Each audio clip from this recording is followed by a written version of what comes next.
what tips, I guess, other than the don't talk to cops thing, is there anything that like a layman, non-attorney should know that we all don't? Like one of those things, you know how professions are. A plumber knows all those tricks. Like anything we should know about?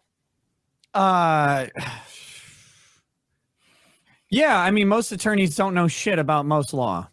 There you go. That's one. Most attorneys, you know the most about law when you take the bar. When you take the bar exam. And then after that, your general knowledge of law goes straight off a cliff. And you start to find the things that you do and get paid for. And you start to focus on those things. And you can become very, very good in those specialized areas.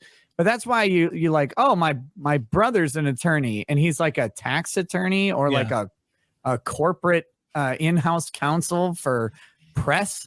Like, it's like, okay, well, that guy's going to be useless if you're getting a divorce. Like, you don't want that guy at all. You want to go to your specialization. I think people really underestimate how broad law gets and the amount of reading and research that you need to do to become extremely competent in a field is way out there. I mean, I know we're recording this, but tonight I'm going live. I'm being sued right now.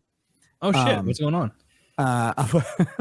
It's a long story, but it involves this weirdo named Montegraph, who's been kind of plaguing my channel for what was like 3 years ago. I did an interview with Mr. Medicare because Montegraph was suing this other guy named Jake Morfinos for defamation. And so we were just laughing at his lawsuit. And then I get a phone call from this Montegraph guy, like, to talk to me about my interview with Medicare, and he was really pissed off. And so I was like, okay, you're stupid. And I didn't think anything of it. Well, then he starts like making memes about me. And he's like, I'm part of the sweaty sausage squad or whatever. Look, I don't know, man. He's a weird guy. And he does this. And so I started looking into him. And Medicare had been talking to me about it. He's like, he was an independent film producer, and he produced this one movie called The Umbrella Man. And not to be confused with that Umbrella Guy, but The Umbrella Man was a fictional snuff film involving like a minor girl and all this stuff. And then he had this other video where he was like sexually assaulting a melon, which is weird. He redid the 2 Girls 1 Cup video with a Barbie and a big pile of chocolate yogurt and stuff. And it's this really strange guy. Okay. And he was like throwing all these memes and making videos. He's like, I'm gonna make you famous, Nikki. And I'm like, okay, all right, like, I'm on YouTube, let's make it happen. That's what I'm going for. Yeah, you're looking for views. And then he just disappeared after a while. And I was like, okay. Well, then come to October of last year, I get kicked off of YouTube completely. My channel gets deleted for 3 days. And he pops up in my Rumble chat talking about how he's the reason I got canceled and all this stuff, which wasn't true. I could tell you exactly why. It was an activist who I'd pissed off who got me canceled from YouTube. But he was claiming victory for it and all this stuff. And so I just started making fun of him. And now I'm being sued for making fun of him live on air when he came to my chat to like talk a bunch of shit. I was talking shit right back.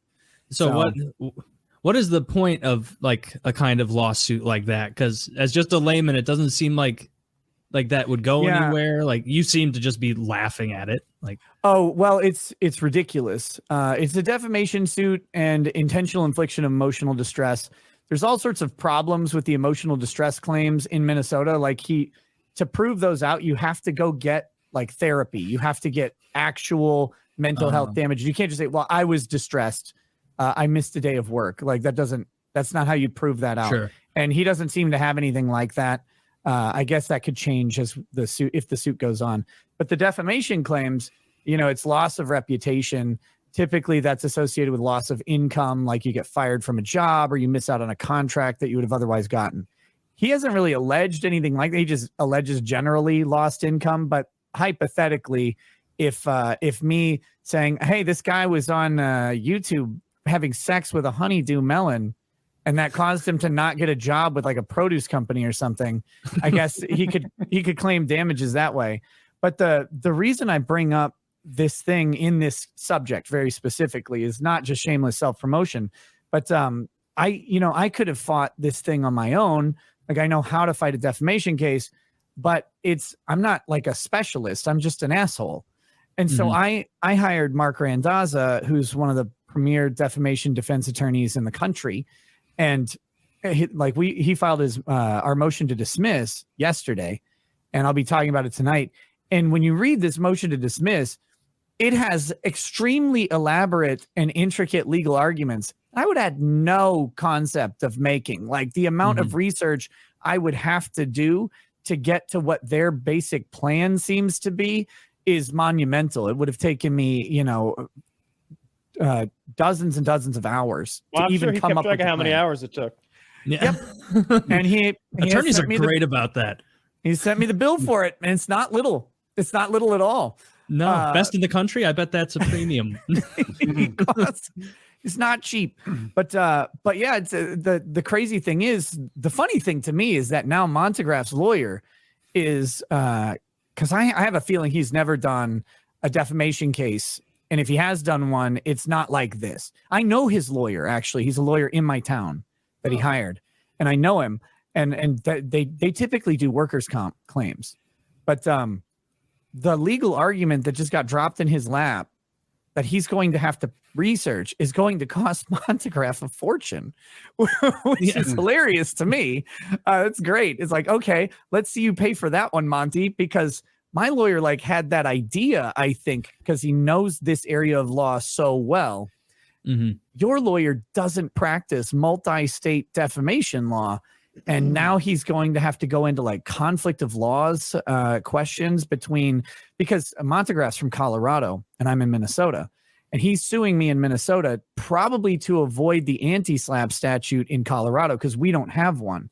However, the conflict of laws arguments says that Minnesota courts should apply the Colorado anti-SLAPP to him because his damage would have been suffered in Colorado. What damage would this idiot suffer in Minnesota? He doesn't have a Minnesota business. Oh, okay. So he's clearly forum shopping. And so there's a very good argument that the laws of Colorado should be applied to him. And now his attorney, who's a Minnesota attorney, is going to be trying to argue conflict of laws and that Minnesota state law should apply to keep the lawsuit even alive at this point. Otherwise, it'll get dismissed and I'll get awarded fees.